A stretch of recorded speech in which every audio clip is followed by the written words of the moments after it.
What if I told you that those moments when you're sitting at your desk, staring at a textbook, and you simply cannot absorb one single new grammar rule? What if that isn't laziness? Oh, it's definitely not. Right. What if your brain is physically hitting the brakes on your language learning to, like, protect itself from absolute chaos? It's a it is a remarkable biological reality because those moments of sheer mental refusal, the brain fog, the heavy eyes, the urge to do literally anything else. Yeah, checking your phone for the 10th time. Exactly. That is often driven by what neuroscientists call stability neurons. Your brain is actively fighting the learning process to prevent cognitive overload. It's prioritizing its own structural integrity over your desire to memorize the past perfect tense. Wow. I mean, that immediately takes the guilt out of the whole process. It really You does. aren't failing, your hardware is just functioning as designed.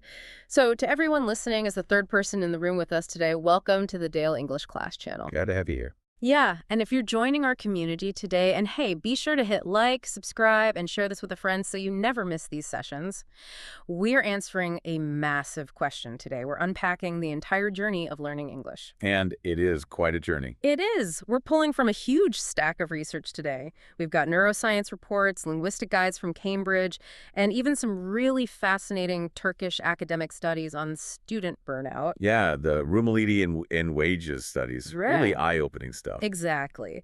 So our mission today is to uncover the hidden biological, psychological, and linguistic traps that you face as an English learner, and obviously how to break through them. Which is so important because, we tend to treat language learning as a purely academic exercise. Like just sit down, memorize this list of words, learn these conjugation rules, and you're good. Right. Just do your homework. But acquiring a language is fundamentally a biological and psychological restructuring of your mind.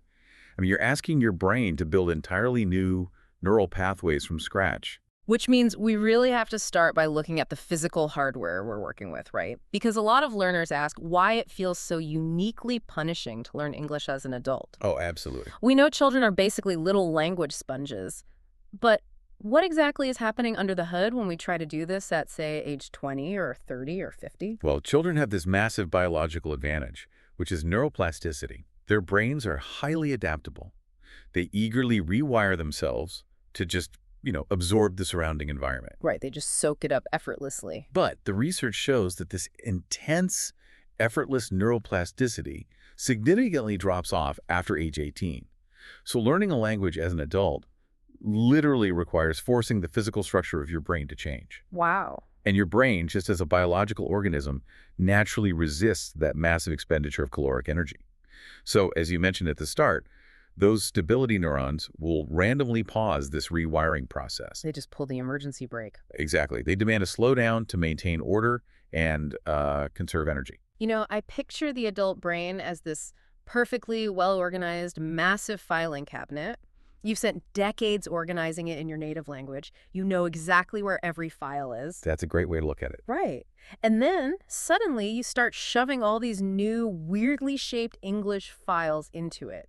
Bizarre grammar rules, strange pronunciations. Exceptions to every single rule. Yes.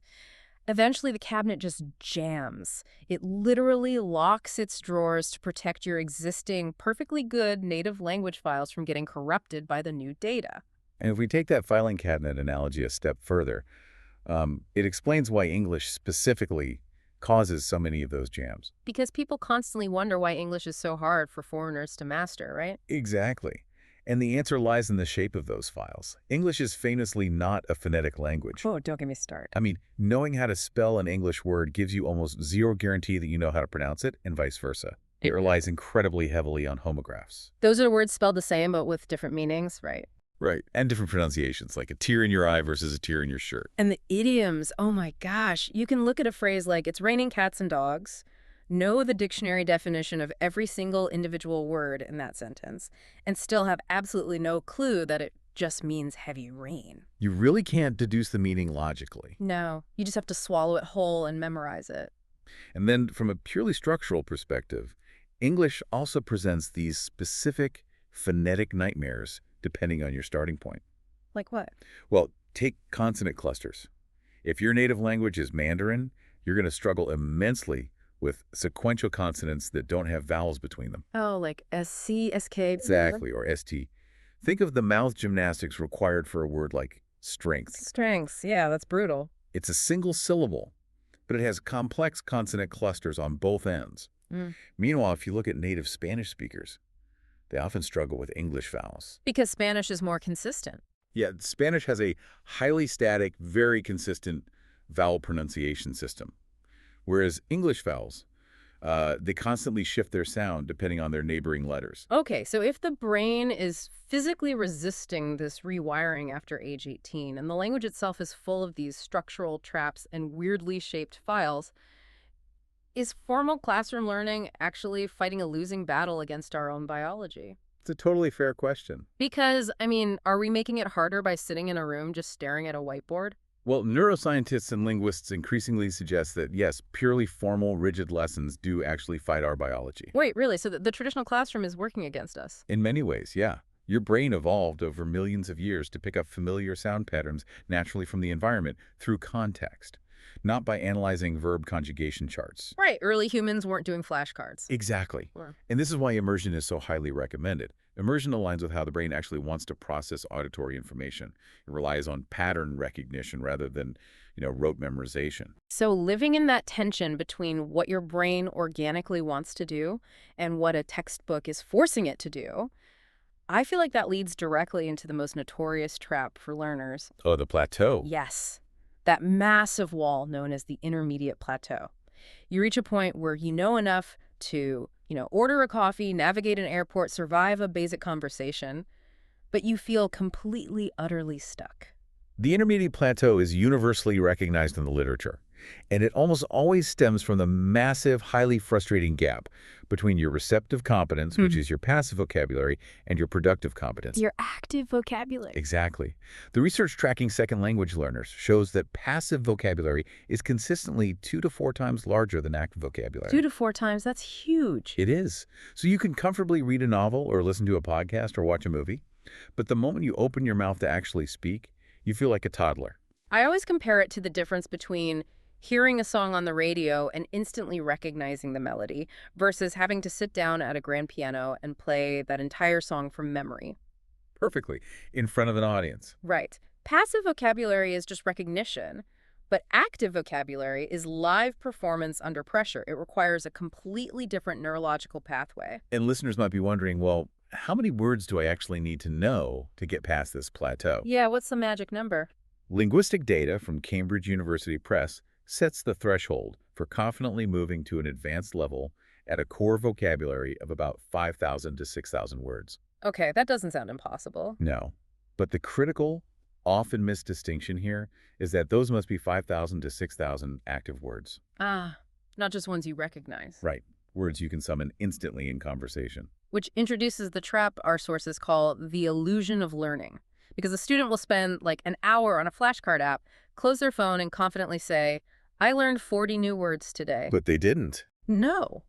They just recognized 40 words when prompted by a translation on a screen. If they were in a live conversation 10 minutes later, they wouldn't be able to pull those words out of the air. That illusion is beautifully explained by one of the linguistic principles in the research. Comprehension tolerates ambiguity. Production does not.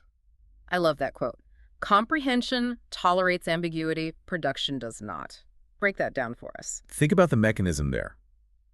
When you're listening to someone speak English, your brain is coasting on context clues. If you miss a word, your brain just fills in the blank based on the speaker's tone, their body language, the rest of the sentence. You get the gist of it. Right. But when you are the one speaking, when you are producing the language, you cannot be ambiguous. Yeah.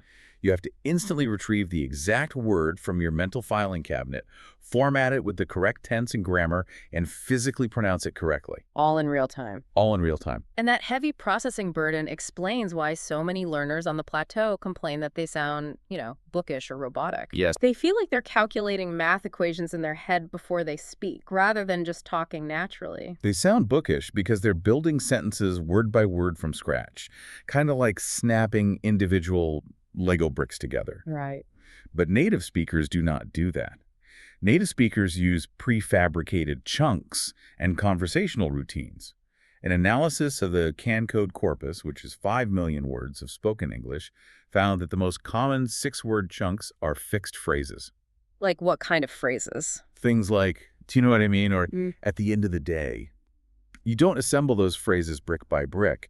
You deploy them as a single, complete unit of meaning. Okay, let me challenge the necessity of that for a second. Go for it. If our ultimate goal is just effective communication, why do we need to care about conversational routines? Like, if I walk up to someone and say, to meet you is nice, that is functionally identical to nice to meet you. Sure. The other person understands exactly what I mean. The communication is successful. Why stress over the chunk?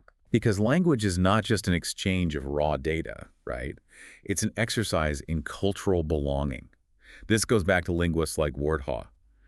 While your understanding of grammar allows you to create infinite, mathematically correct combinations of words, native speakers only ever use a tiny, socially agreed-upon subset of those combinations. Well, that's interesting. So it's about social norms. Exactly. Me too. To meet you is nice. Sounds foreign, not because it's grammatically wrong, but because it falls outside that cultural subset. Yeah. To sound natural, you have to adopt those specific fixed expressions. Otherwise, you're making them work harder to understand you. Yes. Without them, you force the native speaker to work slightly harder to process your non-standard phrasing. And that creates this subtle social friction. And living in that gap, having this massive passive vocabulary but sounding robotic when you speak, constantly calculating your sentences, feeling that subtle social friction, it's just exhausting. It is incredibly draining. And that exhaustion is exactly what tips a learner from standard frustration into actual clinical burnout. It's a profound shift. People often brush off language learning burnout as a myth or, just an excuse to skip studying. Like, oh, you're just not motivated. Right. But the medical and psychological consensus completely debunks that. The World Health Organization officially recognizes burnout as an occupational phenomenon, and researchers have proven that the exact same mechanisms apply to intense language study. You're subjecting your brain to chronic, unrelenting stress. And the symptoms are highly physical, not just mental. Absolutely. Cognitively, it manifests as reading the same simple paragraph 5 times and comprehending absolutely nothing. But physically, you start experiencing jaw clenching, tension headaches, chronic fatigue. Yeah, your body's literally fighting back. And emotionally, it breeds this deep, dark cynicism. You start thinking, I will never be fluent. I'm wasting my life. This entire endeavor is completely pointless. Yeah. It's like a car engine overheating. You're pressing the gas pedal entirely to the floor, revving the engine to the absolute limit, but the transmission is stuck in first gear. That's a perfect analogy. You aren't moving any faster, and eventually the engine just smokes out and dies. And researchers tracked that exact overheating process in university students. This was in highly intensive 8-month English preparatory programs in Turkey. Ah, the Rumelade and wages studies we mentioned earlier. Yes, exactly. They used the Maslach burnout inventory, specifically the student survey version, to measure 3 specific things: the students' physical exhaustion, their level of cynicism, and their sense of professional efficacy, basically how capable they felt. And what did they find? They found moderate to high exhaustion and severe cynicism across the board. But the twist in the data is what really stood out to me, because you would assume the beginners were struggling the most, right? Being overwhelmed by all the new rules. But burnout hit the learners equally hard regardless of their starting proficiency. The metrics were virtually identical. The beginner students, the A1 group, who were trying to reach an upper intermediate B2 level in 8 months, had the exact same clinical burnout profile as the intermediate B1 students trying to reach an advanced C1 level. Okay, wait, push back on this. Sure. Shouldn't the advanced group have it significantly easier? I mean, they already have a massive foundation in the language. They aren't struggling to understand basic sentence structures anymore. Why on earth are they suffering just as much as someone learning the present tense? It proves that burnout is not caused by your baseline knowledge. It's caused by the intensity of your environment and a severe lack of autonomy. Autonomy. Yes. Psychologists point to the theory of basic psychological needs. For humans to stay motivated and healthy in any endeavor, we require 3 things: competence, relatedness, and autonomy. Okay. The studies found that when students are trapped in rigid, fast-paced environments where they have zero control over their schedule, their study methods, or the materials they use, their need for autonomy is completely crushed. Especially if they're repeating a class they already failed. Exactly. That lack of control, combined with the pressure of performance and, frankly, monotonous textbooks, creates the perfect recipe for a psychological crash, regardless of how naturally talented you are at English. So, if the rigid environment and lack of control are what drive us into the ground, we have to talk about how to get out of the trap. Right, the recovery phase. We've diagnosed the biological roadblocks, the vocabulary plateau, and the clinical burnout. So how do we recover, build our autonomy back, and actually activate our fluency? Well, to finally bridge that painful gap between your passive and active vocabulary, linguists point to Swain's output hypothesis. What's that? Essentially, comprehensible input, which is reading and listening, is completely necessary, but it isn't enough on its own. You need what they call pushed output. Pushed output. Yeah. When you are forced to actually speak or write your own sentences, your brain is forced to shift from semantic processing to syntactic processing. Okay, so shifting from just coasting on context clues to actually doing the architectural work of building the sentence yourself. Precisely. It forces you to realize, oh, wait, I actually have no idea which preposition comes after this verb until I try to say it out loud. Exactly. It highlights the gaps in your knowledge Mhm. and forces your brain to physically activate that passive vocabulary. But there is a massive caveat here. Based on our sources, A huge one. you cannot engage in pushed output if your brain is currently smoking out from burnout. No, you'll just make it worse. The very first step to recovery is to take a real, genuine break. Not a study less break where you feel guilty the whole time. A complete cessation of effort. No flashcards, no grammar books, no forcing yourself to watch English news broadcasts. It's exactly like taking rest days at the gym. Oh, totally. It's a fundamental misunderstanding of fitness to think your muscles grow while you're lifting the weights. Right? They don't. The lifting tears the muscle down. The muscle actually grows while you're at home, resting on the couch, eating protein. And your brain is doing the exact same thing. But let me speak for the highly anxious learner right now. I know exactly what you're going to say. If I take 2 entire weeks off to let my nervous system recover from burnout, won't I just forget all of those vocabulary words I work so agonizingly hard to memorize? It is a very common fear. Yeah. But neurologically, it's entirely unfounded. Really? Really. Yes, you might lose a tiny fraction of immediate recall on the first day or two when you return, but those pathways are still there. The recall returns rapidly. That's a huge relief. And honestly, the alternative to taking a restorative break is hitting full chronic burnout, where the cynicism takes over and you end up abandoning the language entirely for years. Right. Rest is a strategic, required component of the learning cycle. It's not a failure of discipline. And when you do come back from that break, you have to seize your autonomy. You rebuild it by setting easily attainable goals. Like, if you were burning yourself out studying 3 hours a day, drop it to 20 minutes. Lower the difficulty temporarily, too. Yeah, if trying to read advanced financial news articles was giving you a headache, switch to reading young adult fiction. More comic books. And variety becomes your greatest tool here. Doing 5 different engaging activities for 10 minutes each is vastly superior to doing one monotonous grammar drill for 50 minutes straight. So true. Use the target language for pure, unadulterated fun. Play a video game in English. Watch a ridiculous reality TV show. Strip away all the academic performance pressure. But what happens mechanically when we drop that pressure? Like, why does a video game teach us better than a textbook in that specific moment? It comes down to what linguists call the affective filter. The effective filter. Think of it as an emotional wall in your brain. When you're stressed or anxious or hyper-focused on not making mistakes, that wall goes up, and it physically blocks new language input from being absorbed into your long-term memory. Wow. But when you remove the pressure of perfectionism, when you're just laughing at a reality show or trying to beat a level in a game, your affective filter lowers, the wall drops. And the language just gets in. Exactly. You actually absorb and retain significantly more of the language because your brain is relaxed enough to let the information in. Amazing.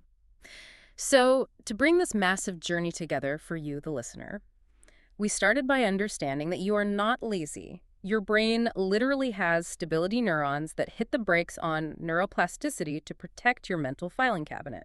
Yeah. And then we looked at the exhausting gap between passive recognition and active production, and that tricky illusion that reading a word means you actually know it. Then we uncovered that severe burnout is a clinical reality driven by a lack of autonomy and rigid environments, not a lack of language skills. Right. And we explored how strategic rest, dropping that affective filter, through varied fun activities and eventually demanding pushed output from yourself are the true keys to achieving natural fluency. It completely reframes how you look at the daily grind of learning. But before we wrap up today, we want to leave you with a really fascinating concept to chew on regarding the biology of the brain we discussed earlier. Yes. So in the literature, there's a phenomenon called fossilized language errors. Right, the stubborn ones. Exactly. These are those deeply ingrained grammar mistakes that intermediate and advanced learners make, which somehow become permanent in their speech, despite years of being corrected. It's so frustrating for them. But considering what we learned today about the brain's stability neurons, how they pause neuroplasticity to conserve caloric energy and protect the brain against chaos, could fossilized errors actually be an evolutionary defense mechanism? Oh, think about the mechanism there. What if those permanent mistakes are just your brain's biological way of conserving energy? Right. Like once your English is good enough to successfully order food, navigate a city, and, survive, your brain might simply decide that the core communicative message is being delivered. It just says enough. It says, this level of English is perfectly good enough for our survival, and I'm not spending another ounce of vital caloric energy rewiring my neurons just to fix a minor preposition error. Is your bad grammar actually a highly evolved survival tactic? It completely changes how you view a mistake. It is the brain optimizing for survival over syntactical perfection. It really is. We want to know what you think about that. Thank you so much for joining us as the third person in the room today. Once again, welcome to the Dale English class community. Yes, welcome. We would absolutely love for you to leave your thoughts on that provocative question about fossilized errors and survival tactics in the comments below. Have you experienced that plateau? Let us know. And please remember to like this video, share it with a fellow learner who might be feeling burned out, and subscribe to the channel for more incredible lessons. See you next time.